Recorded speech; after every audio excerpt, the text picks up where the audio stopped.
አይ ኃጢአቴ በዝቷል፣ እግዚአብሔር ከዚህ በኋላስ የሚቀበለኝ አይመስለኝም እንዳንል እንደው ምን ኃጢአተኛ ብንሆን በጌታችን ቀኝ ከተሰቀለው ወንበዴ ኃጢአታችን ይበዛ ይሆን? ክርስቲያኖችን ያሳድድ ከነበረው ከሳውል እንከፋ ይሆን? 1000 ጊዜ እንኳ ብንወድቅ እግዚአብሔር እኛን ለመርዳት አይሰለቸውም። እኛ ለመነሳትና የእርሱን እርዳታ ለማግኘት እስከፈለግን ድረስ ይላል። እግዚአብሔር እኛን መማር አይሰለቸውም። ወንድምህን 7 ጊዜ 7 አይደለም 70 ጊዜ 70 ያለው ለዚህ ነው። ኃጢአት ሲበዛ ልቡናን ያደነድናል። ልቡና ሲደነድን ተስፋ ወደ መቁረጥ ይደርሳል። ስለዚህ እኛ ምናምነው በዚህ ዓለም ላለው ኑሯችን ከሆነ የመጨረሻ አሳዛኞች ነን። ጾም በአግባቡ ጾሞ በተፈቀደው ሰዓት በተፈቀደው መንገድ ሲሆን ተገቢ ይሆናል፣ አግባብ ይሆናል፣ ጽድቅ ይሆናል። ሰዓት ሳይለዩ አርብረብ የለ ሁዳዴ የለ አይነት ከሆነ ደግሞ ኃጢአት ይሆናል። ኃጢአት ማለት የተሳሳተ ነው። ፍቅርን በተሳሳተ መንገድ መፈለግ፣ ሕይወትን በተሳሳተ መንገድ መፈለግ። በዓለም ሳላችሁ መከራ አለባችሁ፣ ግን አይዟችሁ፣ ጽኑ፣ በርቱ፣ እኔ ዓለሙን አሸንፌዋለሁ፣ አይዟችሁ አለ።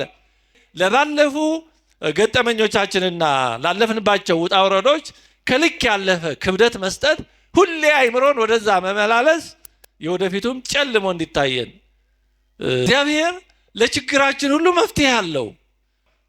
የሰው ነገር የሰው ነው። ለምን ሰው ቃሉን ሊለውጥ ይችላል፣ እግዚአብሔር ግን ቃሉን አይለውጥም። ሰው ወደ ትዳር ከመግባቱ በፊት የትዳርን ገጽታ በተቻለ መጠን ካገቡትም ማየት አለበት፣ ከመጽሐፍትም ማንበብ አለበት። እሱም ደግሞ በስነ ልቦና ማዘጋጀት አለበት። ሕይወት እንደዛ ነው። ሁሉ ነገር በቃ ለስላሳ ሊሆን አይችልም። እንደዛም ከሆነ ራሱ ሕይወት ደግሞ ትርጉም ላይኖረው ይችላል። ነጭ ካለበት ነገር የሆነች ጥቁር ነጥብ ወይም ሳር ፈልጎ ይኸው ጥቁር አለ ምን ዋጋ አለው ማለት ጥሩ አይደለም። ይሄ እንደፈለገ ሌላው ምን አገባው አይባልም፣ ነውር ነው። ያገባዋል። ተስፋ ሕይወት ቀጥል ነው። የደከመው ሰው ተስፋ ሲሰማው ጨልሞበት የነበረው ብርት ይልለታል። ሰማይ ምድሩ ተጋጥሞ ሕይወት ትርጉም አልባ ሊሆንበት ወይም ሆኖበት የነበረው የተስፋ ጭላንጭል በውስጡ በህሊናው የተስፋ ችቦ የተስፋ ሻማ ሲለኮስ ነገር ሁሉ ቅልል ይለዋል። ድንገት መኖር ትርጉም ያለው መስሎ ይታየዋል። በተቃራኒው ደግሞ ይህን ጸጋ ካጣን ያለን ነገር ሁሉ ትርጉም አልባ ዋጋ አልባ እንዲሁ ዝም ብሎ ከንቱ ሆኖ ይታያል። ገንዘብ ቢኖር ሀብት ቢኖር ስልጣን ቢኖር ቤተሰብ ቢኖር ምንም ቢኖር ተስፋ ከሌለ ይሄ ሁሉ ከንቱ ድካም እንዲሁ ዓላማ የሌለው ትርጉም የሌለው መዳረሻ የሌለው ከንቱ ልፋት ሆኖ ይታያል። ስለዚህ ተስፋ ነገሮችን የምናይበት ማያ መነጽራችን ነው። ነገሮችን በተስፋ ውስጥ ሆነን ስናያቸውና በተቃራኒው ከተስፋ ርቀን ስናያቸው ያው አንዱ ጉዳይ ግን የተለያየ ሆኖ ነው የሚታየን። ያው አንዱ ጉዳይ ግን የተለያየ ሆኖ ይታየናል። ለምሳሌ ቅዱሳን ሰማዕታት በመከራ ውስጥ ተስፋ ስላላቸው የሚመለከቱት ድል አድራጊነትን ነው፣ የሚመለከቱት አምላካቸውን ነው። ስለዚህ በመከራው አልፈዋል፣ ድል አድርገዋል፣ ሰማዕታት ሆነዋል። በአንጻሩ ደግሞ ቅዱሳን ሰማዕታት ከተቀበሉት መከራ ምናልባት 1% ማትሆን መከራ ስትገጥመን ደግሞ ከተስፋ ውጭ ከሆንን ኮሽ ሲል እንኳን ያስደነግጠናል። በጣም ትንሹ ነገር እጅግ በጣም ያበሳጨናል። በጣም ትንሽ የሆነችው ነገር ሕይወትን ሁሉ ነገር ጣዕም ታጠፋብናለች። ልዩነቱ ምንድን ነው ካል በውስጣችን ያለው የተስፋ ሁኔታ ነው። ከባዱን ቀላል የሚያደርገው ቀላሉንም ከባድ የሚያደርገው በውስጣችን ያለው የተስፋ ሁኔታ ነው፣ የተስፋ ኃይል ነው። ተስፋችን ጠንካራ ከሆነ በፈተናዎች ውስጥ ጠንክረን ማለፍ እንችላለን። የሚገጥሙን ነገሮች ሁሉ ከዛ ባሻገር እናያለን፣ እንዘላቸዋለን። እነዛ ነገሮች ጊዜያዊ ኃላፊ መሸጋገሪያ እንጂ ፍጻሜ እንዳልሆኑ መረዳት እንችላለን። በአንጻሩ ተስፋው የደከመ ሰው ከሆነ ግን በጣም ትንሽ የሆነው ነገር ሁሉ ያበሳጨዋል፣ ያሰኘዋል። ትንሽ ትልቁ እረፍት ይነሳዋል። ስለዚህ ተስፋ እጅግ በጣም መሰረታዊ ነገር ነው። እግዚአብሔርም የተስፋ አምላክ ተብሎ ተጠርቷል። ሮሜ 15:13 ላይ እግዚአብሔር የተስፋ አምላክ ተብሏል። አንደኛ ጢሞቴዎስ 1:1 ላይም መድኃኒታችን እግዚአብሔር ተስፋችንም ኢየሱስ ክርስቶስ ተብሏል። መድኃኒታችን እግዚአብሔር ተስፋችንም ኢየሱስ ክርስቶስ። አንደኛ ቆሮንቶስ 13:13 ላይ ቅዱስ ጳውሎስ እምነት፣ ተስፋ፣ ፍቅር እነዚህ ሶስቱ ጸንተው ይኖራሉ አለ። ተስፋ ደረጃው ከእምነትና ከፍቅር ጋር ነው። ሶስት መሰረታዊ ጸጋዎች እምነት፣ ተስፋ፣ ፍቅር። ከነዚህ ስለ አንዱ ነው ዛሬ እያየን ያለ ነው። ቅዱስ ጳውሎስም በዚህ ምድር በሚደርሱብን መከራዎች፣ ሐዘኖች ስብር ድቅቅ እንዳንል እንዲህ ሲል ትምህርቱን ምክሩን ሰጥቶናል። አንደኛ ተሰሎንቄ 4:13 ላይ ነገር ግን ወንድሞች ሆይ ተስፋ እንደሌላቸው እንደሌሎች ደግሞ እንዳታዝኑ አንቀላፍተው ስላሉቱ ታውቁ ዘንድ እንወዳለን ይላል። ስላረፉ ስለ ሞቱ ወገኖቻችን ማለት ጨርሶ አታልቅሶ አትዘኑ አላለም። የሞተን ሰው አዝኖ አልቅሶ መሸኘት ተገቢ ነው። ግን ተስፋ እንደሌላቸው አይሆን አዘናችሁ ነው። ትንሣኤ ሙታን እንደሌለ ወደ እግዚአብሔር እንደማይሄዱ ሞት የመጨረሻ እንደሆነ አድርጎ ስብር ድቅቅ ማለት ተገቢ አይደለም። ተስፋ እንደሌላቸው እንዳታዝኑ። እኛ ታላቅ ተስፋ አለን። ሞትን ድል ያደረገ አምላክ አለን። ሞት መሸጋገሪያ ነው። ስለዚህ ይህን እያሰባችሁ ይላል። ርዕስ አድርገን የወሰድነው ሮሜ 12:12 ላይም በተስፋ ደስ ይበላችሁ፣ በመከራ ታገሱ፣ በጸሎት ጽኑ። በጣም መሰረታዊ የሆኑ የህይወት መርሆች ናቸው። በተስፋ ደስ ይበላችሁ፣ በሚደርስባችሁ ነገር ሁሉ በተስፋ ደስ ይበላችሁ ነው። በተስፋ ደስ ይበላችሁ ማለት መከራ አይገጥማችሁም፣ ችግር አይገጥማችሁም፣ ሐዘን አይደርስባችሁም ማለት አለ። በዚህ ሁሉ ግን በተስፋ ደስ ይበላችሁ። ይህን ሁሉ በተስፋ ከቃኘ ነው ቀላል ይሆናል። ቀላልም ባይሆን መሻገር የሚቻል ይሆናል። ስለዚህ በተስፋ ደስ ይበላችሁ፣ በመከራ ታገሱ። አያችሁ፣ በመከራ እንድንታገስ የሚያደርገን ተስፋ ነው። ተስፋ ካለ በመከራ መታገስ ይቻላል። በጸሎት ጽኑ። ተስፋ ሲኖር በጸሎት መጽናት እንችላለን። አምላካችንን እንጠራዋለን። ሰው ተስፋ ከቆረጠ በጸሎትም አይጸናም፣ በመከራም አይታገስም፣ በቀላሉ እጅ ይሰጣል፣ በትንሹ ነገር ይሸነፋል። የድል አድራጊዎችና የተሸናፊዎች ልዩነቱ እኮ የፈተናው ክብደት አይደለም፣ በውስጣቸው ያለው ሁኔታ ነው። ያ ተስፋ የምንለው ማለት ነው እንጂ ሰማዕታት ጻድቃን የተቀበሉት መከራ ቀላል ሆኖ አይደለም። በአንጻሩ እጅግ ትንሽ በምትባል ነገር ደግሞ የተሰናከሉ የወደቁ ደግሞ ብዙዎች አሉ። ልዩነቱ እነዛ ነገሮች የምናይበት የምናስተናግድበት ውስጣችን ያለው የተስፋ ሁኔታ ነው። ስለዚህ ተስፋ ታላቅ ጸጋ እንደሆነ ሁሉ ተስፋ መቁረጥ ደግሞ የመጨረሻው ከባድ ፈተና ነው። ይሄ የቤተክርስቲያናችን አባቶች ሁሉ ተባብረውበታል። ከኃጢአት የሚጸናው ተስፋ መቁረጥ ነው። ከፈተና የሚጸናው ተስፋ መቁረጥ ነው። የሰይጣን የመጨረሻው መሳሪያው ተስፋ ማስቆረጥ ነው። በሌላው ሰይጣን ቢጥለንም ድል ሊያደርገን አይችልም። ለምን? እንነሳለና። ብንነሳ የሚቀበል አምላክ አለን። ስንነሳ የሚጠብቅ ሳይሆን የሚያነሳንም አምላክ ነው ያለን። እግዚአብሔር የወደቁትን ያነሳል ይላል። ተስፋ ከቆረጥን ግን እግዚአብሔርን ተው አታንሳኝ ማለት ስለሆነ እግዚአብሔር አስገድዶ ያነሳል ነው። ስለዚህ ተስፋ መቁረጥ የመጨረሻው መጥፎ የመጨረሻው አደገኛ በሽታ ነው። የማይድን ካንሰር ነው ተስፋ መቁረጥ። እንዲያም ሰው ተስፋ ከቆረጠ ምን ማድረግ ይቻላል? ሌላው በሽታ በመድኃኒት የመዳን እድል አለው። ሰው መድኃኒትን አልፈልግም ካለ፣ መድኃኒቱን አሽቀንጥሮ ከጣለ ምን አማራጭ አለው? ስለዚህ የመጨረሻው መጥፎ ነገር ተስፋ መቁረጥ ነው። ዮሐንስ ዘሰዋስው የተባለ እንዲህ ይላል፣ በኃጢአት የወደቀ ሰው በተስፋ መቁረጥ እንደወደቀ ሰው ያህል የጠፋ አይደለም። በኃጢአት የወደቀ ሰው በተስፋ መቁረጥ እንደወደቀ ሰው የሚያሳዝን አይደለም። ለምን? በኃጢአት የወደቀ ሊነሳ ይችላል። ተስፋ የቆረጠ ግን በምን ይነሳል? ከተስፋ መቁረጡ ነው መጀመሪያ መነሳት ያለበት። በተስፋ መቁረጡ ከቀጠለ ምንም ሊያድነው አይችልም። ይሁዳና ጴጥሮስ እንደምናስታውሰው ልዩነታቸው ኃጢአት አይደለም፣ የተስፋ ጉዳይ ነው። ቅዱስ ጴጥሮስ ተስፋ ሳይቆርጥ ንስሐ ገባ፣ አምላካችንም ተቀበለው፣ ከማህበረ ሐዋርያት ጨመረው። ይሁዳ ደግሞ ተስፋ ቆረጠ፣ ራሱን አንቆ ገደለ። ስለዚህ ሰው ተስፋ መቁረጥ ወደ መድኃኒቱ እንዳይቀርብ ያደርገዋል። እንደ ይሁዳ ራሱን ወደ ማጥፋት ይወስደዋል። ብዙ ሰዎች ወደ ተሳሳተ ውሳኔ የሚሄዱ ተስፋ ከመቁረጣቸው የተነሳ ሕይወታቸውን ወደ ማጥፋት፣ ወደ ሌላም ነገር ከዚህ በመለስ ወዳለም የመጨረሻው ራስን ማጥፋት ነው የሚሄዱት። ተስፋ ከመቁረጥ ነው፣ እንደ ይሁዳ ከዚህ በኋላ ተስፋ የለኝም ከሚል። ይሄ የመጨረሻው የሰይጣን ፈተና ነው። የመጨረሻው የሰይጣን ፈተና ነው። ማር ይስሐቅም እንዲህ ይላል፣ ተስፋ መቁረጥ ከፈተናዎች ሁሉ እጅግ የመጨረሻው አደገኛው ፈተና ነው። ምክንያቱም ተስፋ መቁረጥ የሚመጣው ከትዕቢት ሲሆን ፍጻሜው ወይም መዳረሻው ደግሞ ጽርፈት ነው። ሰው ተስፋ ከቆረጠ እዛ በኋላ በእግዚአብሔር ላይ በመሳሰለው ላይ የማይገባ ነገር ወደ መናገር ይሄዳል።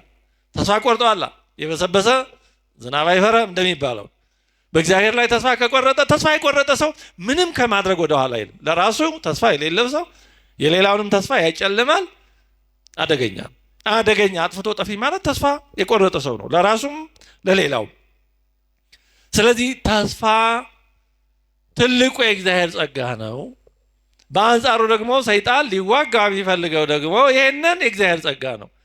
ተስፋችን እንዲደበዝዝ በሆነ ባልሆነውም በሆነውም ባልሆነውም በተጨበጠውም ባልተጨበጠውም በግላችን በሚሆነውም በሀገር በዓለም በሚሆነውም ብቻ በአንድም ይሁን በሌላ ተስፋ እንድንቆርጥ ሰይጣን የተለያዩ ነገሮችን በስክሪን እንደማሳየት በአይምሯችን እያመጣ ተስፋ ወደ መቁረጥ እንድንሄድ ይፈትነናል። እሱን እንዳይፈትነን ማድረግ አንችልም። ራሳችንን ህሊናችን እንዳይፈትነን ማድረግ አንችልም። አውቆ ተጠንቅቆ መውጫውን ማዘጋጀት ነው የሚገባን። ታዲያ እንዲሁ ለተስፋ መቁረጥ የሚያጋልጡ ነገሮች ምን ምን ናቸው? ወደ መፍትሄው ሊረዱ ወደሚችሉ ጉዳዮች ከመሄዳችን በፊት የችግሩን መንስኤዎች ትንሽ ብናነሳ ጥሩ ነው። ተስፋ ወደ መቁረጥ የሚወስዱ ነገሮች ብዙ ናቸው። አንዱ ኃጢአት ነው። ትልቁ ወደ ተስፋ መቁረጥ የሚወስደው አንዱ ኃጢአት ነው። ኃጢአት ማለት ኢላማውን የሳተ ድርጊት ማለት ነው። የተሳሳተ ምርጫ ወይም ውሳኔ ነው። ኃጢአት ማለት የተሳሳተ ነው። ፍቅርን በተሳሳተ መንገድ መፈለግ፣ ህይወትን በተሳሳተ መንገድ መፈለግ፣ ጥሩን ነገር በተሳሳተ መንገድ መፈለግ፣ እንደዚህ ነው። ኃጢአት ማለት በተሳሳተ አቅጣጫ የሚደረግ ድርጊት ነው። ድርጊቱ በራሱ ኃጢአት ላይሆን ይችላል፣ ግን አቅጣጫ አካሄዱ ነው ኃጢአት የሚያደርገው እንጂ ለምሳሌ በአግባብ በትዳር ቢሆን ኃጢአት የማይሆነው ከዛ ውጭ ከሆነ ኃጢአት ይሆናል። እንደዚሁ ማለት ነው። ሁሉም ነገር በአግባብ ሲሆን ጽድቅ ይሆናል፣ እግዚአብሔር የሚመሰገንበት ይሆናል። በተቃራኒ ሲሆን ደግሞ ኃጢአት ይሆናል። መብል ለምሳሌ ጾም በአግባቡ ጾሞ በተፈቀደው ሰዓት በተፈቀደው መንገድ ሲሆን ተገቢ ይሆናል፣ አግባብ ይሆናል፣ ጽድቅ ይሆናል። ሰዓት ሳይለዩ ዓርብ ረቡዕ የለ ሁዳዴ የለ አይነት ከሆነ ደግሞ ኃጢአት ይሆናል። ድርጊቱ ራሱ መብሉ አይደለም፣ ያ የሚደረግበት ጊዜና ሁኔታ ነው እንጂ መብል ኃጢአት ቢሆን ኖሮ ጾመንም ቢሆን ስንበላ ኃጢአት ይሆን ነበር። እና ኃጢአት ማለት እንደዚህ የተሳሳተ ድርጊት አቅጣጫውን የሳተ ድርጊት ነው። እና ትልቁ የኃጢአት የተስፋ መቁረጥ መሳሪያ ኃጢአት ነው። ኃጢአት ሲበዛ ልቡናን ያደነድናል። ልቡና ሲደነድን ተስፋ ወደ መቁረጥ ይደርሳል። ተስፋ መቁረጥ ደግሞ በእግዚአብሔር ላይ የማይገባ ነገር ወደ መናገር ይወስዳል። ስለዚህ አንዱ መንስኤ ኃጢአት ነው። ሌላው ለህይወትና ለደስታ የተሳሳተ ትርጉም መስጠት ወይም ለዛ የሚሰጥ የተሳሳተ ትርጉም ነው ወደ ተስፋ መቁረጥ የሚወስደው። ምን ማለት ነው? ህይወትን በተሳሳተ መነጽር ማየት፣ በተሳሳተ መለኪያ መለካት፣ ደስታን ህይወትን ከማይገኙበት መፈለግ። ለምሳሌ በገንዘብ እርካታን አገኛለሁ ብሎ ማሰብ፣ በጌጣጌጥ፣ በመዋዋብ፣ ባለባበስ፣ ስራ በመያዝ፣ በትዳር ልጅ በመውለድ በዚህ ሁሉ ደስታን አገኛለሁ፣ በቃ ህይወትን ጭብጥ አድርጌ ኢንጆይ አደርጋለሁ፣ እኖራለሁ፣ እደሰታለሁ ብሎ ሰው ካቀደ እነዚህ ነገሮች እንደታሰበው ስለማይሆኑ ሁሉም የራሳቸው ውጣ ውረድ ስላለባቸው ኋላ ከገባባቸው በኋላ እንደጠበቀው ሆኖ ስለማያገኘው ስለማታገኘው ተስፋ መቁረጥ ይመጣል። አይ ለዚህ ብዬ ይሄን ሁሉ እንዲህ ኖሯል ወደ ማለት ይመጣል። ከዛ መጀመሪያ የጠበቀው የተሳሳተ ስለነበረ እንደተገመተው እንደታሰበው ብዙ ጊዜ ስለማይሆን አሁን አለመርካት ይመጣል፣ ብስጭት ይመጣል። ከዛ ያገባው ከትዳር አጋሩ፣ ሌላው ከጓደኛው፣ ከምኑ ጋራ ከራሱም ጋር መጣላት ይመጣል። በዚህ ሂደት ብስጭት፣ አለመደሰት እንዲህ ያለው ነገር ይበረክታል። ከዛ ደግሞ ሌላውም ይሄን እያየ ለራሳችን የሚሰጠን ግምት ሊኖር ይችላል። ባይኖር እንኳን ራሳችን ሌላው እንዲህ ይለኛል ብለንም ለራሳችን የምንሰጠው እውነተኛ የሚሆን የተሳሳተ ስዕል ሊኖር ይችላል።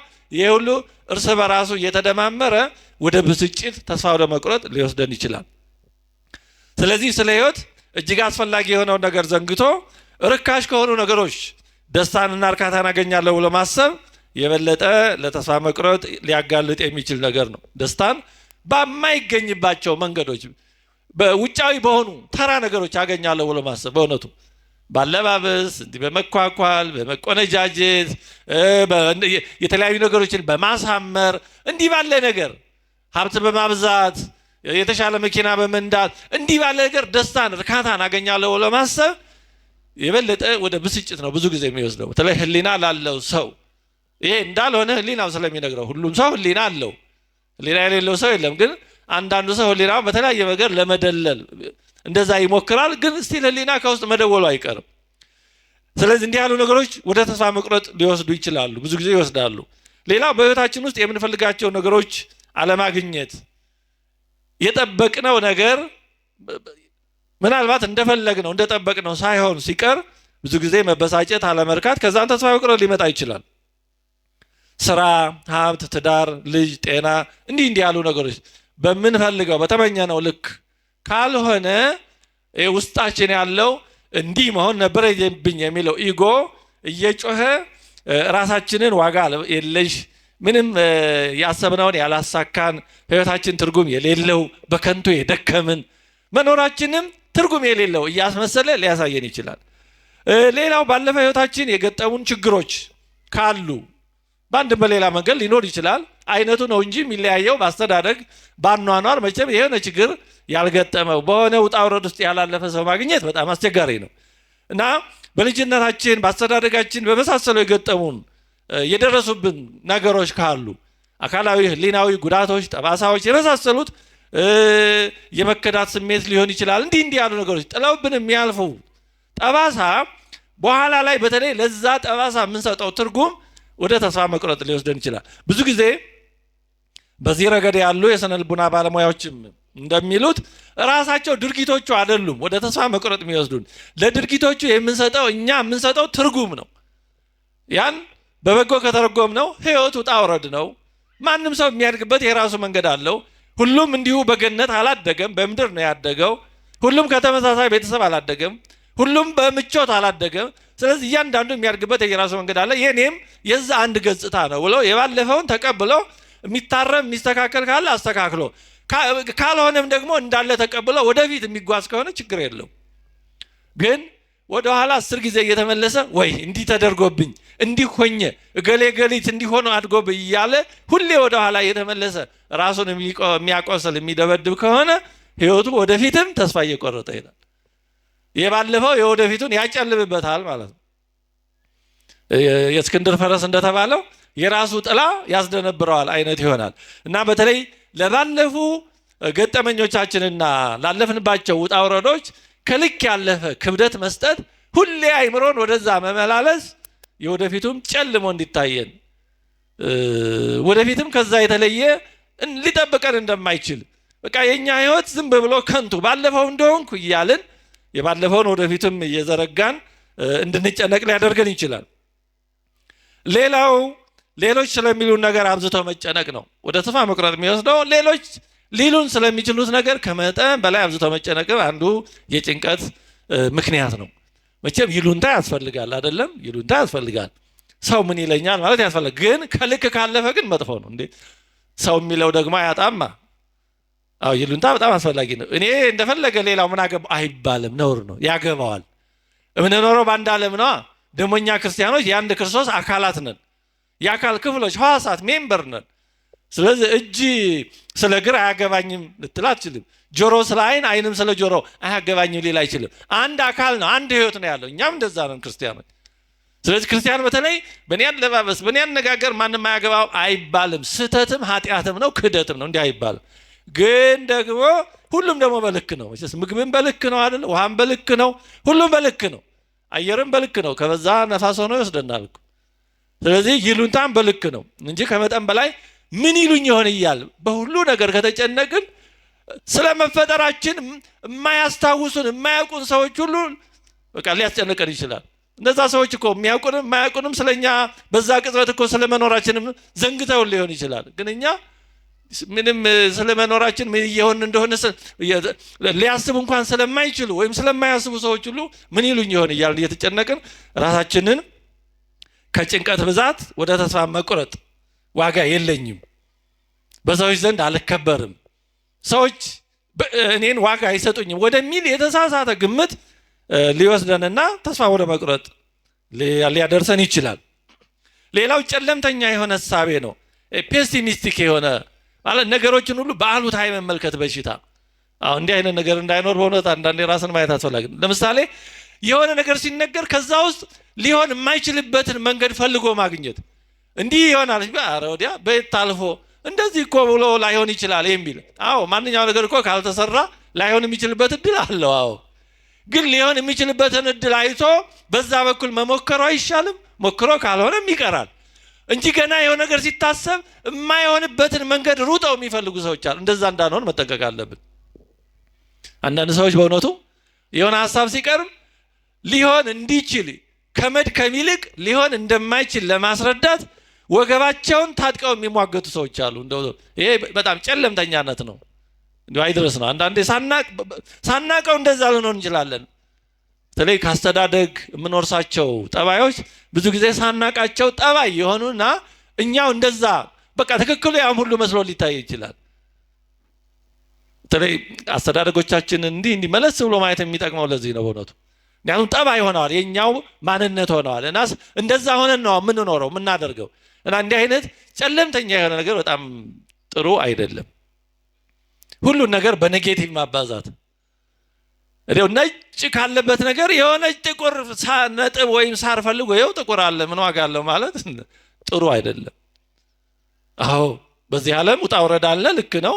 ግን እንዲሆን መሞከር፣ በጎውን ማየት፣ በጎውን አይቶ ሞክሮ ካልሆነ ይቀራል። በቃ ይሄ የግድ የዘላለማዊ ሕይወት ጉዳይ አይደለም። ይሞከራል፣ ይቀራል። በቃ ከዛ ቢሆን ይሆናል፣ ባይሆን ደግሞ ትምህርት ይወሰድበታል።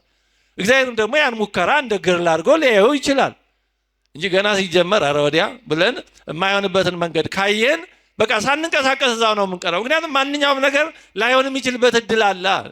እንደ ፈተና የሌለው ነገር የት ይመጣል?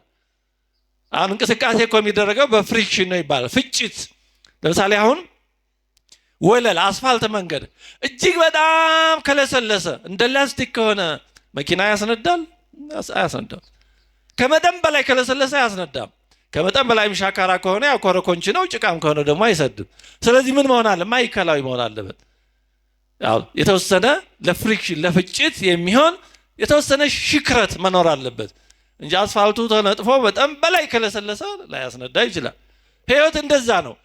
ሁሉ ነገር በቃ ለስላሳ ሊሆን አይችልም። እንደዛም ከሆነ ራሱ ህይወት ደግሞ ትርጉም ላይኖረው ይችላል። ስለዚህ ነገሮችን ሁሉ በአሉታ ማየት፣ ቀዮ ነገር ሀሳብ ሲመጣ ወዲያ ብሎ ማፍረሻውን ማንሳት፣ ይሄ ጨለምተኛነት ነው። እንዲህ ያለ ነገር በሁሉም ነገር ተስፋ ያስቆርጣል። እንዲህም ቢሆን በዚህ ላይሆን ይችላል፣ እንደዚህም ቢሆን በዚህ ሊፈርስ ይችላል እና ምን ይሁን በቃ ምንም ዋጋ የለውም ብሎ መጨረሻው ሁሉንም ነገር ግፍ አድርጎ ትቶ ባዶ እጅ መቅረትና ተስፋ መቁረጥ ይሆናል። ስለዚህ አንዱ የጭንቀት ብሎም ደግሞ የተስፋ መቁረጥ ምክንያት ይሄ ጨለምተኛ አስተሳሰብ ነው። ስለዚህ ነገሮችን ሁሉ አጨልሞ በጥቁር መጋረጃ በአሉታ ባይሆንም ባይሳካም ከማየት መውጣት ያስፈልጋል። እግዚአብሔርን ይዞ ደግሞ እኛ ክርስቲያኖች ደግሞ ያው እግዚአብሔርን ይዘን ሌላው ከእውነታዊ የራቀ ነገርን መጠበቅ ነው። ለብስጭት ለተስፋ መቁረጥ የሚያጋልጠው ቅድም ለማንሳት ሞክሬያለሁ። ከህይወት የምንጠብቀው ነገር ከእውነታው የራቀ ከሆነ የሚሆነው እውነታው ስለሆነ ብስጭት ከዛም ተስፋ መቁረጥ ያመጣል። ሰው ወደ ትዳር ከመግባቱ በፊት የትዳርን ገጽታ በተቻለ መጠን ካገቡትም ማየት አለበት፣ ከመጽሐፍትም ማንበብ አለበት። እሱም ደግሞ በስነ ልቦና ማዘጋጀት አለበት። ከሌላውም እንደዚሁ እንጂ ሁሉን ነገር ገነት አድርጎ ሲገባ ኮሽ ሲል አረ በስመ አብ እንዲህ ነበር እንዴ እኔ መቻወኩ ወይኔ ምን ነው በቀረብኝ እንትኔ በተሰበረ ምናምን እያልን ሁሌ ወደ ኋላ ላንመለስ ያለፈውን ስንረግም መኖር ተስፋ ወደ መቁረጥ ይወስዳል። እንግዲህ ይህንና ይህን የመሳሰሉ ምክንያቶች ተስፋ ወደ መቁረጥ ሊወስዱ የሚችሉ ፈተናዎች ናቸው፣ የተስፋ ተቃራኒዎች ናቸው። ታዲያ በእግዚአብሔር ላይ ተስፋችን የጸና ሊሆን የሚገባው ለምንድን ነው? በተስፋ እንድንጸና ደስ እንድንሰኝ ነው ቅዱስ ጳውሎስ የነገረን። ቅዱሳት መጽሐፍት የሚነግሩን በተስፋ ደስ እንዲለን ነው። ለምንድን ነው? ተስፋ ሊያስቆርጡ የሚችሉ ተስፋን የሚፈታተኑ ብዙ ነገሮች ባሉበት በዚህ ዓለም በእግዚአብሔር ላይ ተስፋችን የጸና ሊሆን የሚገባው ለምንድን ነው? ተስፋ የሚያስቆርጡ ነገሮች ስለሌሉ ነው? ዓለሙ መንገዱ አልጋ ባልጋ ስለሆነ ነው? አይደለም። በእግዚአብሔር ላይ ተስፋችን የጸና ሊሆን የሚገባው በእግዚአብሔር ላይ በተስፋ ልንደሰት የሚገባባቸው ብዙ ምክንያቶች አሉ። አንደኛው ምክንያት እግዚአብሔር የሰጠን ተስፋ የማይለወጥ የጸና አስተማማኝ ስለሆነ ነው። አሁን ተስፋውን የሰጠው ሰው ቢሆን ኖሮ የሰው ነገር የሰው ነው። ለምን? ሰው ቃሉን ሊለውጥ ይችላል። እግዚአብሔር ግን ቃሉን አይለውጥም። ሰው ቃሉን ባይለውጥ እንኳን እንዳለው ማድረግ ላይችል ይችላል። አዎ ሰው አቅሙ ውስን ነው። ዘመን ሲለወጥ ዛሬ ሀብታም የነበረው ነገ የሀብቱ ላይኖር ይችላል። ዛሬ የማድረግ ስልጣን አቅም የነበረው ከሆነ ጊዜ በኋላ ያላ አብሮት ላይኖር ይችላል። እግዚአብሔር ግን እንደዚህ የሚቀየር ኃይሉ ስልጣኑ የሚለዋወጥ ማንም የሚሰጠው የሚወስድበት አይደለም። ሰው ማድረግ እየቻለም ለማድረግ ፍላጎቱ ብዙም ላይሆን ይችላል። በተናገረው ልክም ላያደርግ ይችል ይሆናል። እግዚአብሔር ግን እንደዛ አይደለም። በተናገረው ልክ አለማድረግ ሳይሆን እግዚአብሔር ከተናገረው በላይ ነው የሚያደርገው። አዳም ቢበድል ሰው ሆኖ ነው ያዳነው። ወደ ገነት ተመለስ ማለት ይበቃው ነበር። ግን እግዚአብሔር ለአዳም ያደረገለት አዳም ከሚጠብቀው ማንም ፍጥረት ከሚጠብቀው በላይ ነው። ራሱን አዳምን ሆኖ ነው። ይሄ ማንም ከሚጠብቀው በላይ ነው። ስለዚህ እግዚአብሔር የሰጠው ተስፋ የማይለወጥ የጸና ነው። እግዚአብሔር የተናገረው የሰጠው ተስፋ አይለወጥም፣ ዘመን አይሽረውም። የሰጠን ተስፋ ዘላለማዊ ሕይወት ነው። በዚህም ዓለም እንደሚረዳን እንደማይለየን ነግሮናል ደጋግሞ። በዓለም ሳላችሁ መከራ አለባችሁ፣ ግን አይዟችሁ፣ ጽኑ፣ በርቱ፣ እኔ ዓለሙን አሸንፌዋለሁ፣ አይዟችሁ አለ። እስከ ዓለም ፍጻሜ ድረስ እኔ ከእናንተ ጋር ነኝ አለ። 2 እና 3 ሆናችሁ በስሜ ብትሰበሰቡ እኔ በዛ አለሁ አለ። ምን ያላለና አለ። በእውነቱ ይህን ያለ አምላክ ደግሞ የታመነ ነው።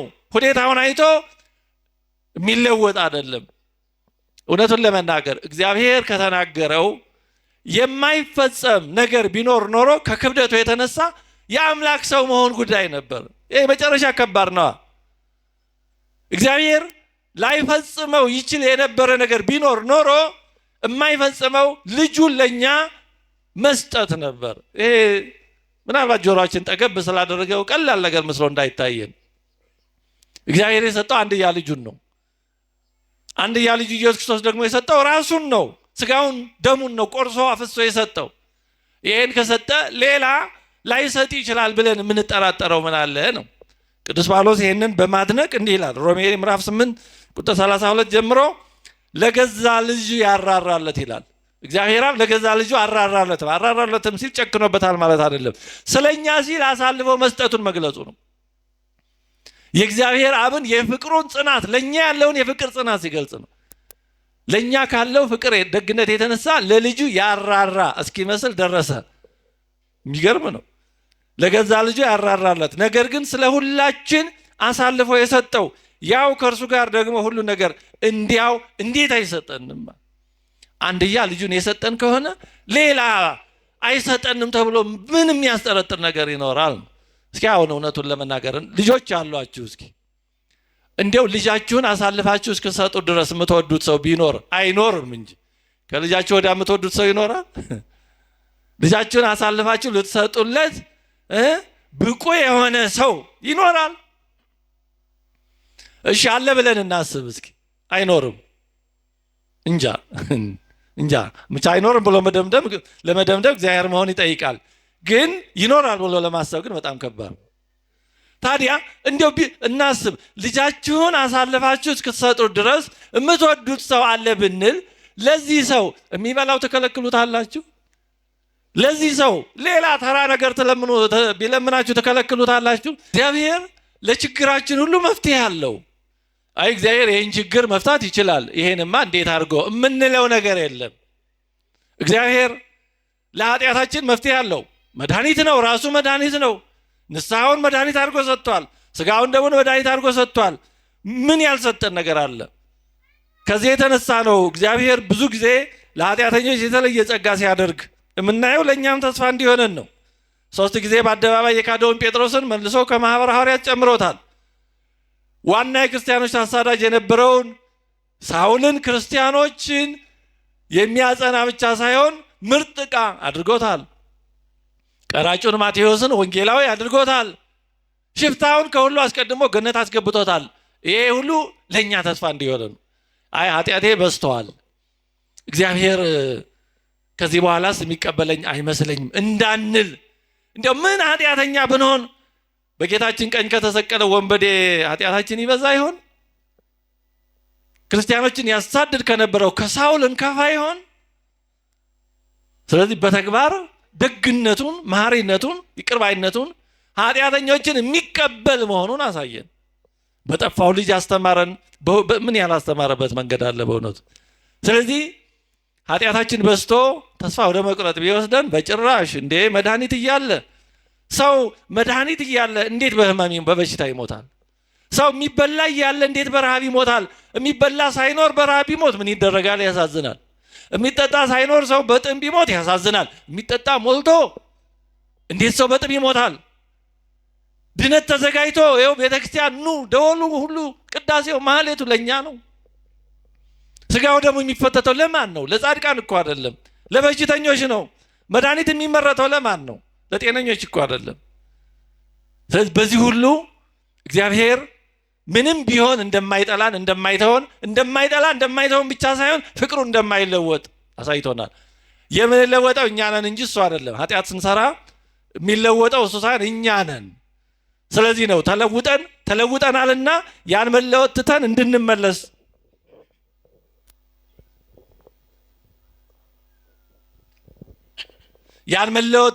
እንድንመለስ ከመለወጥ ወደ አለመለወጥ እንድንመጣ የሚመክረን ቅዱስ መቃርዮስ እንዲህ ይላል፣ 1000 ጊዜ እንኳ ብንወድቅ እግዚአብሔር እኛን ለመርዳት አይሰለቸውም፣ እኛ ለመነሳትና የእርሱን እርዳታ ለማግኘት እስከፈለግን ድረስ ይላል። እግዚአብሔር እኛን መማር አይሰለቸውም። ወንድምህን 7 ጊዜ 7 አይደለም 70 ጊዜ 70 ያለው ለዚህ ነው። ያን ያክል ጊዜ ይቅር በል 7 ጊዜ 70 ገደብ የለውም ነው። ለጤናችንም ቢሆን መፍትሄ አለው እግዚአብሔር። ብንፈወስም ለጥቅማችን ነው፣ ባንፈወስም ደግሞ እንደ ቅዱስ ጳውሎስ ደዌውን ለጥቅማችን ያደርግልናል። ለኑሯችንስ ቢሆን እግዚአብሔር መፍትሄ የለውም? አየርን የሰጠን እኛ ፎርም ሞልተን እየከፈልን ነው። ፀሐይን፣ ዝናብን ይሄን ሁሉ የሚያደርግልን። አዎ የኑሮ ውድነቱ ብዙ ውጣ ውረዶች ሊያበሳጩን ሊያስጨንቁን ይችላሉ። ግን ደግሞ ትግል ነው መቼም ይህ ዓለም። ባለቤቱም መጥቶ ውጣ ውረዱን አይቷል፣ ኖሮበታል። ይሄ የምንጋደለው የምንታገለው እንጂ ተስፋ የምንቆርጥበት ሊሆን አይገባም። የመጨረሻችን አይደለማ። አዎ የዚህ ዓለም ኑሮ የመጨረሻችን ቢሆን ኖሮ እንደምንፈልገው ካልሆነ ተስፋ ያስቆርጣል። ግን መጨረሻችን አይደለም። መንገደኞች ነን። ይሄን መርሳት የለብንም። ወደድንም ጠላንም ዓለም ራሷ መንገደኞች መሆናችንን ትነግረናለች። እንዳውም መቼ ከሷ እንደምንለይ ሳትነግር ነው የምታሰናብተን። ስለዚህ የፈለገ ፎቅ ሰርተን ተደላድለን ምን ብለን እንኖራለን ብንል ድንገት እንወሰን እንችላለን። ነዋሪ አይደለንማ። ነዋሪ ባልሆንበት ባይመቸን ምን ይደንቃል? ሰው እንግድነት ሄዶ ባይደላው ምን ይደንቃል? ቤቱ አይደለማ። አዎ ሰው እንግድነት ሲሄድ ቢመቸው መልካም፣ ማን ይጠላል? ካልተመቸውም ግን እንግዳ ነው፣ አይኖርም፣ እስኪመለስ ነው። የዓለም እንግድነት ነው። ቀናቱ ዓመታቱ ናቸው በዛ የሚሉት። ከዘላለማዊነት አንጻር ሲታይ በዚህ ዓለም የሚኖረው ራስ 70-80 ዓመት ያውም ከሞላሽ ኢምንት ናት። 0.0000 ምናምን ነች። ስለዚህ ይህንን ማሰብ ከተስፋ መቁረጥ ይታደገናል። አንደኛ ቆሮንቶስ ምዕራፍ 15 ቁጥር 19 ላይ ቅዱስ ጳውሎስ እንዲህ ይላል፣ በዚህች ሕይወት ብቻ ክርስቶስን ተስፋ ያደረግን ከሆነ ከሰው ሁሉ ይልቅ ምስኪኖች ነን ይላል። እኛ ክርስቶስን ተስፋ የምናደርገው በዚህ ዓለም ለመኖር ብቻ ከሆነ የመጨረሻ አሳዛኞች ነን እንዴ። ምክንያቱም በዚህ ዓለም ለመኖርማ እምነት የግድ አይደለም። ማያምነውም ይኖራል፣ ትሉም ቀንዳውጣውም ይኖራል በዚህ ዓለም። ስለዚህ እኛ ምናምነው በዚህ ዓለም ላለው ኑሯችን ከሆነ የመጨረሻ አሳዛኞች ነን። ለምን እንዲህ ከሆነ መጾሙ መጸለዩ ሁሉ ምን ያስፈልጋል? የምንዘጋጀው ከዚህ ዓለም ባሻገር ላለው ዘላለማዊ ሰማያዊ ሕይወት ነው። ስለዚህ እንደዚህ ያለ ሕይወት የተዘጋጀልን እኛ እንዴት ተስፋ እንቆርጣለን? ቅዱስ ጴጥሮስ አንደኛ መልእክቱ ምዕራፍ 1 ቁጥር 3-5 ላይ እንዲህ ይላል፣ ኢየሱስ ክርስቶስ ከሙታን በመነሳቱ ለሕያው ተስፋና ለማይጠፋ እድፈትም ለሌለበት ለማያልፍም ርስት እንደ ምሕረቱ ብዛት ሁለተኛ የወለደን ይላል። አያችሁ እንዴት በሚገርም ነገር እንደገለጸው ለሕያው ተስፋና ለማይጠፋ ተስፋ። ሕያው ነው፣ የማይጠፋ ነው፣ እድፈትም የለበትም፣ ለማያልፍ ርስት እንደ ምሕረቱ ብዛት ወለደን ይላል። ለማያልፍ ርስት፣ የማያልፍ ርስት የተዘጋጀልን እኛ እንዴት በተካቀኑ ነገር ተስፋ እንቆርጣለን? አዎ የሚያበሳጭ ነገር ሞልቷል በዚህ ዓለም፣ ምንም ጥያቄ የለውም። ሌላ ያለው ሰው ፍትህን የሚፈልግ ሰው በዚህ ዓለም ደስተኛ አይሆንም። ጠቢቡ ሰለሞን ከእውቀት ብዛት ሐዘን ይበዛል ያለው ለዚህ ነው። ስለ ዓለም ስለመሳሰለው ነገር በዚህ ዓለም ስለሚሆነው የማያውቅ ሰው እውነት ደህና ይኖራል በአንድ በኩል ቢያንስ የሚሆነውን ብዙ ግፍና የመሳሰለውን ነገር ስለማያውቅ ያው ምንም። ይሄን ባወቀ መጠን ግን ሰው ይበሳጫል። እውቀት ሐዘንን ይጨምራል ያለው ለዚህ ነው። ታሪክን የሚያውቅ ሰው ብዙ ጊዜ ደስተኛ አይሆንም። በዚህ ዓለም የሚሆነው ነገር የሚያውቅ ሰው ያን ያክል ደስተኛ ላይሆን ይችላል። ለምን? የሚሆነው ነገር ብዙ ጊዜ አሳዛኝ ስለሆነ። ግን ይሄ ደግሞ መሻገሪያ ስለሆነ ትልቁን ስዕል ከዚህ ዓለም ባሻገር ያለውን በዚህም ዓለም ደግሞ እያንዳንዱ ነገር እግዚአብሔር የሚያደርግበት ምክንያት እንዳለው በእምነት ስለሚመለከት ደግሞ ተስፋ አይቆርጥም። ተስፋ መቁረጥ የሚባልም አይኖርም። ስለዚህ ይህንን ማሰብ በጣም አስፈላጊ ነገር ነው። ስለዚህ አለ ቅዱስ ጴጥሮስ ይህም ርስት በመጨረሻው ዘመን ይገለጥ ዘንድ ለተዘጋጀ መዳን በእምነት በእግዚአብሔር ኃይል ለተጠበቃችሁ ለእናንተ በሰማይ ቀርቶላችኋል፣ ተዘጋጅቷል። እሱ ባሰበ ባወቀው ጊዜ ይገለጣል፣ ተዘጋጅቷል። ስለዚህ የልቡናችሁን ወገብ ታጥቃችሁና በመጠን ኖራችሁ ኢየሱስ ክርስቶስ ሲገለጥ የምታገኙትን ጸጋ ፈጽማችሁ ተስፋ አድርጉ። ያ ነው እውነተኛ ተስፋችን። የዓለምማ ያልፋል፣ ማን ኖረበት? እስኪ እንዴ በደንብ ማሰብ ጥሩ ነው እኮ። እስኪ ታሪክን እንመልከት፣ በዘመናችንም እንመልከት። ማን ኖረ? ቢሊዮነሮች በዚህ ዓለም ስንት ዓመት ኖሩ? በጣም ስልጣን የነበራቸው ሰዎች በዚህ ዓለም ስንት ዓመት ኖሩ? ስንት ዓመት ኖሩ አሉ። በ18ኛው መቶ ዓመት የነበሩ ሀብታሞች፣ በ18ኛው መቶ ዓመት የነበሩ የጦር ጀነራሎች ጀግኖች የተባሉ አሉ ዛሬ። በ19ኛው መቶ ዓመት የነበሩ አሉ። በ20ኛው መቶ ዓመት መጀመሪያ አካባቢ የነበሩ አሉ። የተወሰኑ ዛሬ ሊኖሩ ይችላሉ። በ20ኛው ዓመት የነበሩት ግን እስከ ተወሰነ ጊዜ ነው፣ ያልፋል ሁሉም። ይህን መዘንጋት የለብንም። ስለዚህ በሚያልፈው የማያልፈውን ማጣት የለብንም ነው። እንዴት እንደዛ እንዳይሆን ነው። ስለዚህ ተስፋ የሚያስቆርጡ የሚያበሳጩ ብዙ ነገሮች ሲገጥሙን እንዲህ ያለውን ነገር መመልከት፣ አሻግሮ ትልቁን ነገር ማየት። አንድ አባ አፖሎ የተባለ ታላቅ አባት በበረሃ ነው የሚኖረው፣ በዋሻ በባት ነው የሚኖረው፣ ምንም የለውም፣ ግን ደስተኛ ነበር፣ በጣም ደስተኛ ነበር። እና አንድ ሰው ጠየቀው፣ ምንም የለህም ግን በጣም ደስተኛ ነህ፣ በምን ምክንያት ነው እንደዚህ በደስታ የምትኖረው አለው። እንዲህ አለ፣ መንግስተ ሰማያትን ያክል ርስት፣ እግዚአብሔርን ያህል አባት ያለኝ እኔ ያልተደሰትኩ ማን ይደሰታል? እንደኔ ደስተኛ ማን አለ ብሎ መልሶለት። እውነት ካሰብን እኮ እንደኛ ደስተኛ ሊሆን እንደኛ በተስፋ የተሞላ ሊሆን የሚገባው ማንም ሰው የለም። ስለዚህ ይህንን ማሰብ ነው። የተስፋ መቁረጥ መንፈስን ለመዋጋትና ድል ለማድረግ አንዳንድ ነገሮችን እናስታውስና ትምህርታችንን እንጨርሳለን።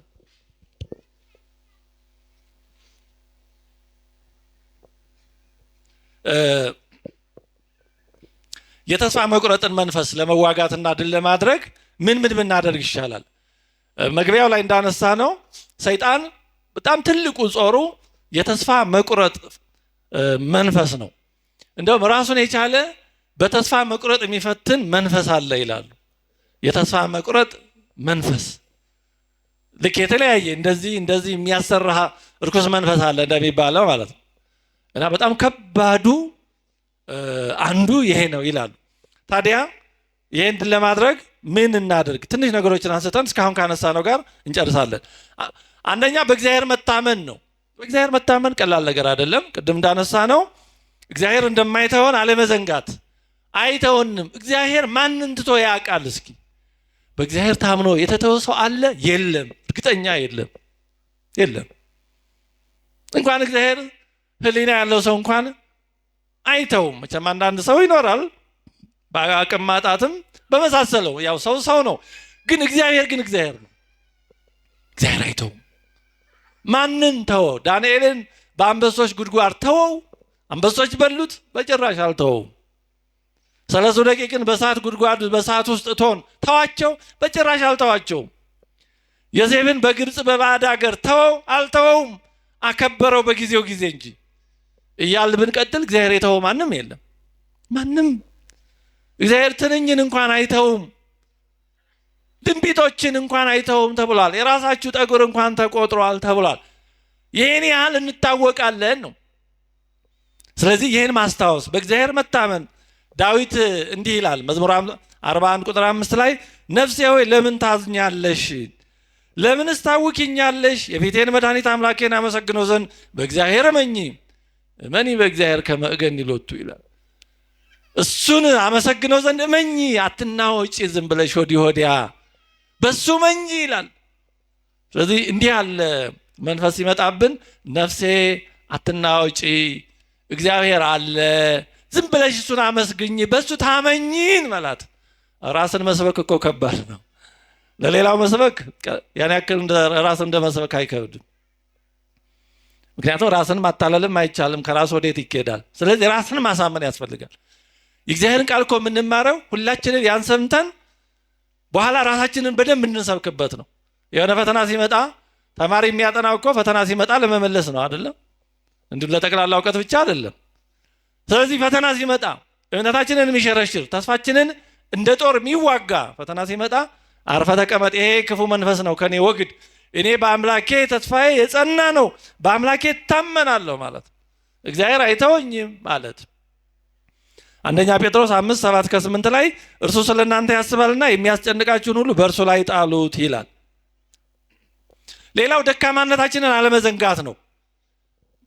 የተስፋ መቁረጥን መንፈስ ለመዋጋት ሌላው የሚያስፈልገው ምንጊዜም ቢሆን ደካማነታችንን አለመዘንጋት፣ ራሳችንን ማወቅ ነው።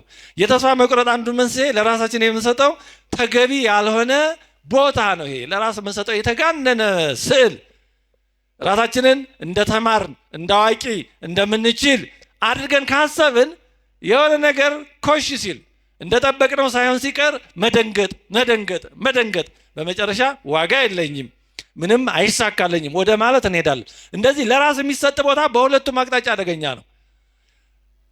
ውድቀት፣ ችግር፣ መሰናክል ሲገጥም ወደ ተስፋ መቁረጥ ይወስዳል። ትንሽ ስኬት ሲገኝ ደግሞ ወደ ትዕቢት ይወስዳል። ወደ ትዕቢትም ከተሄደ ያው ዲያብሎስን መሆን ነው። ተስፋ ወደ መቁረጥም ከተሄደ ያው ደግሞ ሌላው ጽንፍ ነው። ስለዚህ ለራሳችን የምንሰጠውን የተሳሳተ የተጋነነ ግምት በጣም ማስተካከል ይገባል። እኛ ሰዎች ነን። የተለየ ችሎታ ያለንም አይደለንም፣ ምንም ችሎታ የሌለንም አይደለንም፣ መልአክም አይደለንም፣ ሰይጣንም አይደለንም። መልአክ ስላልሆንን ጉድለት አለብን። ጉድለታችን ያንዳችን ከሌላችን ይለያያል። ግን ጉድለት የሌለበት ሰው ግን የለም። ሰይጣን ስላልሆነ ደግሞ ሁሉ ነገራችን ክፉ አይደለም። የተለያየ እያንዳንዳችን ደግሞ ጥሩ ጥሩ ነገሮች አሉ። ስለዚህ እንዲህ ማዕከላዊ ስለሆንን እውነታውን በሚገባ መገንዘብ በጣም ተገቢ ነው። እውነታውን ስለ ራሳችን መገንዘብ በጣም ተገቢ ነው። ምክንያቱም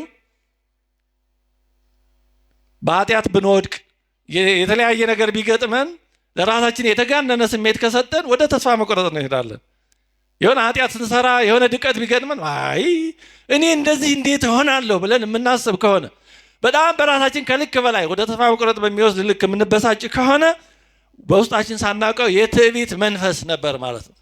ልክ ራሳችን ለኃጢአት እንደማንነካ ለኃጢአት እንደማንበረከክ አይነኬ እንደሆነን ሳናስበው ውስጣችን አስቧል ማለት ይሄ ስህተት ነው። አይደለንም።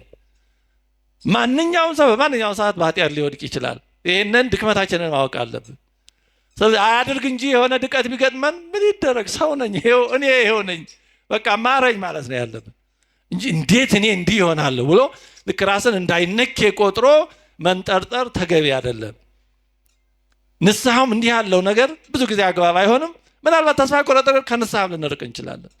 ስለዚህ ሁልጊዜም ደካማ መሆናችንን ልክ ሰውነታችን ሊታመም እንደሚችለው ታማሚ እንደሆነው በቫይረስ በባክቴሪያ በምን ሊጠቃ እንደሚችለው ሁሉ በኃጢአትም ልንጠቃ እንችላለን። እንኳን እኛ ስለ ራሴን ማለት ነው። እያንዳንዳችሁ እንደሆናችሁ አላውቅም። ያን እናንተና እግዚአብሔር ናችሁ የምታውቁት። በብዙ ጸጋ ያሉ ሰዎች እንኳን ሊወድቁ ይችላሉ። ዳዊትን ያክል ሰው በከባድ ነገር አልወደቀም፣ አይድረስ ነው እንጂ። ጴጥሮስን ያክል ሰው በአንድ ምሽት 3 ጊዜ አልካደም፣ አይድረስ ነው። ስለምንም ነገር ሊመጣ ይችላል አይድረስ ነው። ከመጣ ወይኔ በቃ እኔ እንዲህ ነኝ መች ረባለሁ ጥንቱንስ ቢሆን ያላንተ ምሕረት እኔ ምን ተስፋ አለኝ ይቅር በላይ ብሎ መነሳት ነው እንጂ ራስን እያስገበዙ እንዴት እንዲህ ይሆናል ያሉ ማሰብ ወደ ተስፋ መቁረጥ ሊወስድ ይችላል።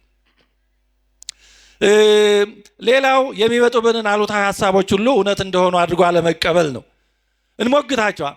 ለምሳሌ የሆነ ሰው ስደውል ወዳጃችሁ ወይ ባል ወይ ሚስት ወይ ጓደኛ ወይ እንደዚህ ስደውሉ ባያነሱ ወይ ቴክስት ታደርጉ ባይመልሱ በቃ ወይ ተቀይሞኝ ነው፣ ጠልቶኝ ነው፣ ንቆኝ ነው፣ ዋጋ ስለማይሰጠኝ ነው እንደዚህ የሚሉ ሐሳቦች ወደ ሌላችን ሊመጡ ይችላሉ። ግን ያ ሰው ምናልባት ወይ ሳይለንት አድርጎት ስልኩን አላየው ይሆናል፣ ወይ ከባድ ስራ ላይ ሆኖ ሊሆን ይችላል።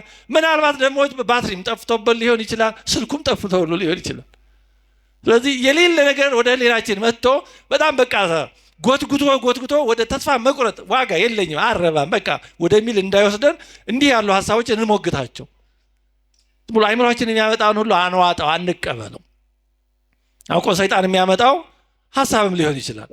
ስለዚህ ላይመቸው ይችላል፣ ላያየው ይችላል። እንደዚህ ሰው ሁልጊዜ እኛ ሁልጊዜ ይመቸናል። እኛ ሁልጊዜ የማይመቸን ከሆነ ሌላው ሁልጊዜ አይመቸውም። እኛ በተለያየ ምክንያት መመለስ ማንሳት የማንፈልግባቸው ጊዜዎች ይኖራሉ በተለያየ ምክንያቶቻችን። ሌላውም ሰው ደግሞ እንደዛ አይነት ምክንያት ጊዜ ይኖረዋል። ለእኛ የምንሰጠውን እድል ለሌላውም መስጠት እንጂ ሩጦ ወደ ችኮላ ድምዳሜ አለመድረስ በጣም ጥሩ ነው። ሌላው የሆነውን እንደሆነው መቀበል። በቃ በህይወታችን የሆኑ ነገሮች ካሉ እንደሆኑ መቀበል። የዓለም ፍጻሜ አይደለም፣ የዚህ ዓለም ሁኔታ የመጨረሻውም አይደለም። ስለዚህ የምንፈልጋቸው ነገሮች እንደማንፈልገውም ቢሆኑ የተሰናከሉ የተበላሹ ነገሮችን ቢኖሩ በቃ መቀበል ያለብን መስቀላችን ሊሆን ይችላል። ያ እንዳለ መቀበል። ምክንያቱም እስከተወሰነ ድረስ ነው ከዛ ችግር ጋር የምንኖረው፣ ያልፋል እናልፋለን። ስለዚህ እንዳለ መቀበል፣ እውነታውን መቀበል፣ ሪያሊቲ ቼክ የሚባለው እንጂ ሁልጊዜ እንዴት እንዲህ ይሆናል እንዴት እያልን የምንገበገብ ከሆነ ጤናችንን እንጎዳለን፣ ወደ ተስፋ መቁረጥ እንሄዳለን። ሌላው በዚህ ዓለም ያሉ ማናቸውም ነገሮች ሁሉ ጊዜያዊና ኃላፊ መሆናቸውን ልብ ማለት ቅድም ለማንሳት ሞክሬያለሁ። ዓለሙ ምኞቱም ሁሉ ያልፋል። ሌላው ለራሳችን አሉታዊ ነገሮችን አለማሰብና አለማለት። ትትና ተገቢ ነው። ትትና ማለት ከእግዚአብሔር ውጭ በራሳችን ምንም እንዳልሆን መረዳት ነው። ግን ከዛ አልፎ ግን ምንም የማረባ ነኝ፣ ምንም አልጠቅም ነኝ፣ ዋጋ የለኝም፣ ደካማ ነኝ፣ ማንም አይወደኝም፣ ነገሬ ሁሉ የማይጥም ነው የሚሉ አይነት አስተሳሰቦች ግን እነዚህ ከሰይጣን ናቸው፣ አይጠቅሙም። ይሄ ትትናም አይደለም። ትትና እንደዚህ አይደለም። ትትና ጨርሶ ራስን ዋጋ ቢስ ማድረግ አለ። ምክንያቱም በእግዚአብሔር አምላክን እኮ በእግዚአብሔርን ዋጋ ያለንን እኮ የምንለው ለዚህ እግዚአብሔር በመልኩ በምሳሌ የፈጠረን ልጁን የሰጠልን እንደኛ የከበረ የለም። ክብራችን ግን በእግዚአብሔር ነው፣ በራሳችን ግን አይደለም። ስለዚህ ራስን ከዚህ ከእግዚአብሔር ጸጋ ማንነት ክብር ለይቶ በቃ ምንም ዋጋ ቢስ እንደሆኑ አድርጎ ማየትም ሰይጣን ቀስ በቀስ ህይወታችን ኖርንም ሞትንም ትርጉም ወደ ሌለው አይነት ቀቢጸ ተስፋ ሊወስድ የሚችልበት መንገድ እንዳይሆን መጠንቀቅ ያስፈልጋል። ቢወድኝ ብሎ ልሙት ይላል፣ ቢጠሉት ምን ያመጡበታል የሚል ብሂል አለ። ሰው እንዲወደው ብሎ ልሙት፣ ቢጠሉት እስከ ሞት በላይ ምን ያመጡበታል ነው። ስለዚህ ለራሳችን የምንሰጣቸውን ግምቶች አግባብ ያለው ከልክ በላይ የተጋነነው መጥፎ ነው፣ ልከኛ የሆነ ማለት ነው። ሰውነን ቅድም ላስታውሳችሁ እንደሞከርኩት እንደ ማንኛውም ሰው የራሳችን ስጦታ አለን። ማንም ሰው የራሱ ስጦታ አለው። እያንዳንዱ ሰው የራሱ አሻራችን ልዩ ነው፣ ዩኒክ ነው፣ አይደጋገምም። የመንትያዎች አሻራ እንኳን ልዩ ነው። ዲኤንኤያችን የተለየ ነው። እያንዳንዱ ሰው ጸጋችንም የተለያየ ነው፣ መስቀላችንም የተለያየ ነው። እንደዚሁ ስለዚህ የሆነውን መቀበል ከዛ ውጭ ግን ከመጠን በላይ ራስን መጉዳት፣ ውስጥን አላስፈላጊ በሆነ ነገር መቀጥቀጥ፣ ዋጋ የለኝም አረባም ማለት ወደ ተስፋ መቁረጥ ይወስዳልና ከዚህ ራስን ማውጣት። እንዲህ ያለ እሳቤ ሲመጣብን መዋጋት ያስፈልጋል። ሌላው ስሜትን ሳይሆን እውነትን መስማትና መከተል ማለት እግዚአብሔር አይረዳኝም፣ እግዚአብሔር መች ደረሰልኝ እንደዚህ የሚሉ ያው ሰው መከራ ሲበዛ በመከራ ጊዜ ሰው የሚናገረውን ላያውቀው ይችላል። ሰው ሲያዝን ሲበሳጭ፣ ግን በዚህ ጊዜ ወደ እውነታው መምጣት እግዚአብሔር የረዳን ጊዜ የለም፣ ደርሶልን አያውቅም፣ ጎብኝቶን በምሕረት አያውቅም፣ በማይጠበቅ ሁኔታ ቸርነቱን አሳይቶን አያውቅም። ስለዚህ ያን ማስታወስ ዳዊት የሚላል መዝሙር 73 ነው 74 ላይ እንዲህ ያስተነተንኩ ይላል። እግዚአብሔር አይረዳም፣ እግዚአብሔር አይደርስም ብዬ አስተነተንኩ። ግን በዚህ ጊዜ እግዚአብሔር የመርዳቱ ነገር ወደ ቀድሞ ተመለስኩ። እግዚአብሔር እንዴት አድርጎ እንደረዳ እንደሚረዳ አስታወስኩ፣ ተመለከትኩ ይላል።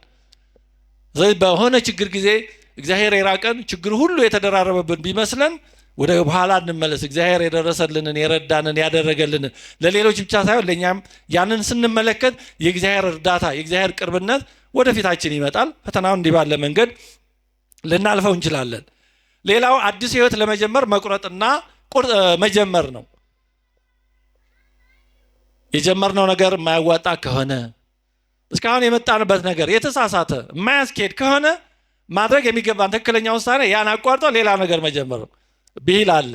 የምትጓዝበት ባቡር ወይም አውቶቡስ የተሳሳተ ወደ ሌላ አቅጣጫ ወደምትሄድበት ሳይሆን ወደ ሌላ የሚወስድህ መሆኑን ስታውቅ የመጀመሪያው ተግባር ምንድነው ይባላል? ከዛ መውረድ ነው። አለዛ ይሄን ያህል መጥቼ ካልክ የባሰ እየተሳሳትክ እየራክ ነው የምትሄደው። የመጣንበት መንገድ ልክ ካልነበረ በቃ ምንም ማድረግ አይቻልም። መውረድና አቅጣጫ ማስተካከል ነው ከዛ በኋላ። ስለዚህ አዲስ ነገር ለመጀመር ቁርጠኛ መሆን፣ ሁልጊዜ ያለፈውን እንዲያው ዝም ብሎ እንደ ሃይማኖት እዛ ላይ ብቻ እየተከዙ እየቆዘሙ መኖር ጥሩ አይደለም። መቆረጥ ያለበት ነገር ካለ መቆረጥ፣ አንዳንድ ኖ መንባል ያለበት ነገር ካለ ያስፈልጋል። በቃ አይሆንም የሚባል ካለ አዲስ መጀመር ያለብን ካለ ያንን ማድረግ። ሌላው ከተፈጥሮ ጋር ቀጥተኛ ግንኙነት ለማድረግ መሞከር ማለት ወደ ጫካዎች፣ ወደ ባህር ዳርቻዎች፣ ወደ ወንዝ እንዲህ ወዳሉ ቦታዎች መሄድና ስነ ፍጥረትን ማየት በጣም በጣም ጥሩ ነው። እግዚአብሔር በዛ ውስጥ ይታየናል። እግዚአብሔር በስነ ፍጥረቱ ስለሚያስተምር ተስፋችን ይለመልማል። የወፎች ድምፅ ሲሰማ፣ የውሃው የፏፏቴው ይሄ እንትና ሌላ ነገር አይደለም። እግዚአብሔር ስነ ፍጥረት ነው የፈጠረው ለአንክሮ ለተዘክሮ ለጥቅማችንም ነው። ስለዚህ እንደዚህ የሚያስጨንቁ ተስፋን ጭልምልም የሚያደርጉ ነገሮች ሲመጡ ቢቻል እንዲህ ወዳሉ ነገሮች ሄዶ የእግዚአብሔርን ስራ በዛ መመልከት፣ ከራስ ጋር መነጋገር በጣም ጥሩ ነው። በዛም ጸሎት ማድረግ፣ ከሰዎች ጋር የሚገናኝ ህብረት፣ አንድነት ያለው መሆንም በጣም ጥሩ ነው። በተቻለ መጠን ብቸኝነትን መቀነስ በጣም ጥሩ ነው። አው ሰው ክፉ ብቻ አይደለም ደግም ነው። አብዛኛው ሰው ደግ ነው። እንዲያው ክፉ ነገር ጥቂቱ ስለሚጎላ ነው እንጂ ጥቂት መርዝ ብዙውን ነገር ስለሚበክል ነው እንጂ በጣም አብዛኛው ሰው ጥሩ ነው። ስለዚህ በተቻለ መጠን ህብረት ያለው መሆን፣ ብቸኝነትን መቀነስ በጣም ጥሩ ነው። በጣም ከሰው በተለየን መጠን በዛ ልክ ሰውም ክፉ ዓለሙም ጨለማ መኖሩም ትርጉም የሌለው እየመሰለን ስለሚሄድ ይሄንን ብቸኝነትን በተቻለ መጠን መቀነስ በጣም ጥሩ ነው።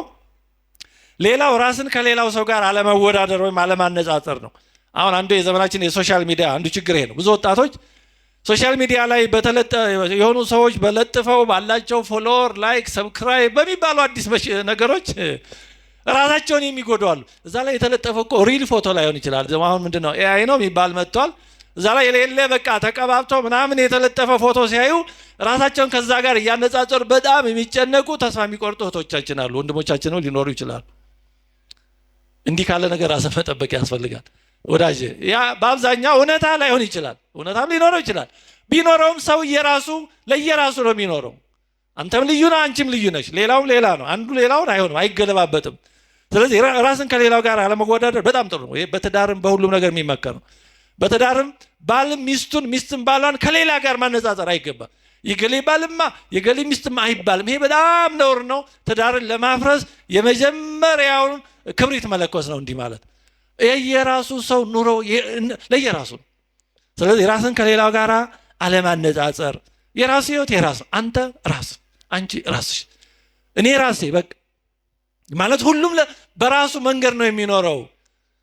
እግዚአብሔር መግቦታዊ ጸጋውም ያንዱ ከሌላው ይለያያል። በአብዛኛው አንዱ የሚመራበት ሌላው ሊለያይ ይችላል። ስለዚህ ራስን ከሌላው ጋር አለማወዳደር፣ ራሳችን የሆነውን መቀበል በጣም አግባብ ነገር ነው። ከዚህ ሁሉ ጋር ጸሎት ማድረግ፣ ቃለ እግዚአብሔር ማንበብ የተስፋ መቁረጥን መንፈስ ለመዋጋት እጅግ በጣም ጠቃሚ ነው። እግዚአብሔር አምላካችን በተስፋ እንድንኖር ውጣ ወረዶችን ከግልም ከማህበርም ከሀገርም በዓለም የሚሆኑ ነገሮችን ሁሉ በተስፋ አይን፣ ተስፋችን ደግሞ እግዚአብሔር ነውና በእሱ አይን እንድንመለከታቸውና ጊዜያዊ የሆነውን አልፈን ዘላለማዊ ወደ ሆነው እንድንደርስ እንድንሻገር የእርሱ የአምላካችን ቅዱስ